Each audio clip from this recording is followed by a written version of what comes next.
सरलता और पारदर्शिता से निपटाने के लिए सुपरवाइजर और मतगणना सहायकों को प्रशिक्षण दिया जा रहा है, जिससे कार्मिकों को मतगणना में किसी तरह की अड़चन न आए और शांतिपूर्ण तरीके से मतगणना प्रक्रिया को निपटाया जा सके। मतगणना के दौरान अध्यक्ष और सभासद के मतपत्रों की गिनती अलग अलग करने के निर्देश भी ट्रेनिंग में अधिकारियों को दिए गए हैं।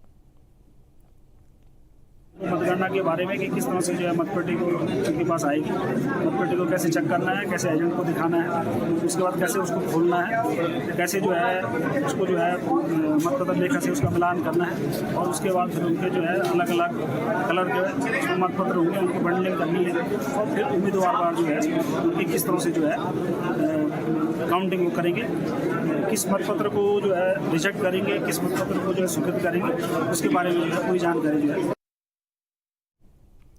निकाय चुनाव में प्रचार के लिए नैनीताल पहुंचे सीएम धामी ने फिर कहा कि वो इसी महीने प्रदेश में यूसीसी लागू करेंगे। बीजेपी प्रत्याशी के समर्थन में सीएम ने नैनीताल में रोड शो भी किया है। सीएम ने जनसभा को संबोधित करते हुए कहा कि देश, प्रदेश और निकाय में सरकार होने से 3 गुना विकास होगा।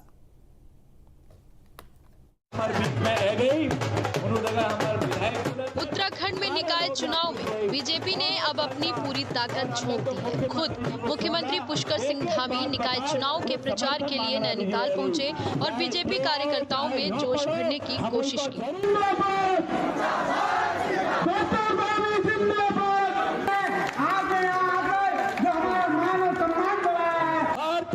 इस दौरान सीएम धामी ने बीजेपी प्रत्याशी के पक्ष में रोड शो किया और लोगों से बीजेपी को वोट देने की अपील की। पुष्कर धामी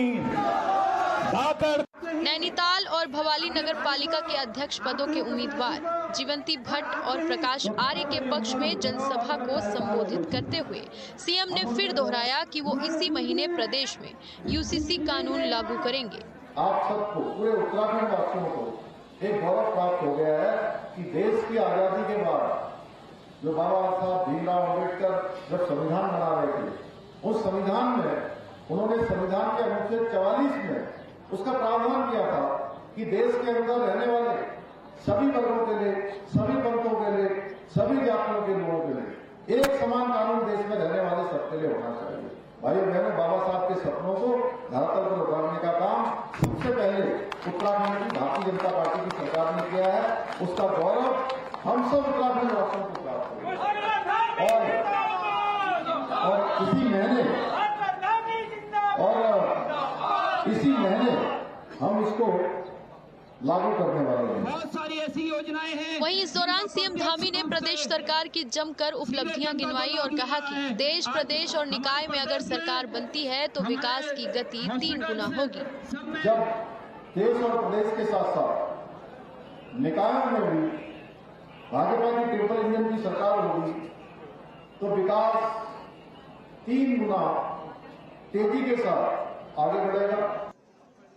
चुनाव सभा को संबोधित करते हुए सीएम धामी ने पौराणिक मंदिरों के पुनर्निर्माण और पुनरुत्थान का जिक्र करते हुए कहा कि उत्तराखंड के मंदिरों के पुनर्निर्माण शुरू होने से प्रदेश में पर्यटन को भी बढ़ावा मिल रहा है। हमारा केदारखंड हो या केदारखंड के साथ साथ मानसखंड के हमारे कुमाऊं क्षेत्र के सारे जितने हमारे पौराणिक मंदिर हैं, उनके पुनरुत्थान का, उनके पुनर्निर्माण का, नवनिर्माण के हजारों करोड़ की योजनाएं स्वीकृत की जा रही हैं।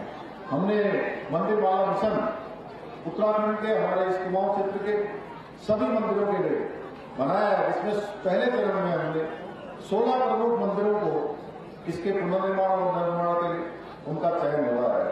भाई बहनों, इसके कारण से तेजी से हमारे पूरे क्षेत्रों में तेजी से पर्यटन बढ़ा है। आने वाले दर्शक, श्रद्धालु, तीर्थयात्री बड़ी संख्या में आज देवभूमि उत्तराखंड आ रहे हैं। स्थानीय स्तर पर भी सीएम धामी ने विकास की बात कही और नैनीताल जिले के विकास के लिए किए गए कार्यों को गिनवाया। नैनीताल शहर के 7 चौराहों का चौड़ीकरण एवं सौंदर्यीकरण का कार्य आप सबके समक्ष है, आप सब देख रहे होंगे। झील के चारों ओर रेलिंग का कार्य, नैना देवी मंदिर को मानसखंड मंदिर माला में शामिल करके उसके सौंदर्यीकरण के कार्य को भी आगे बढ़ाया जा रहा है।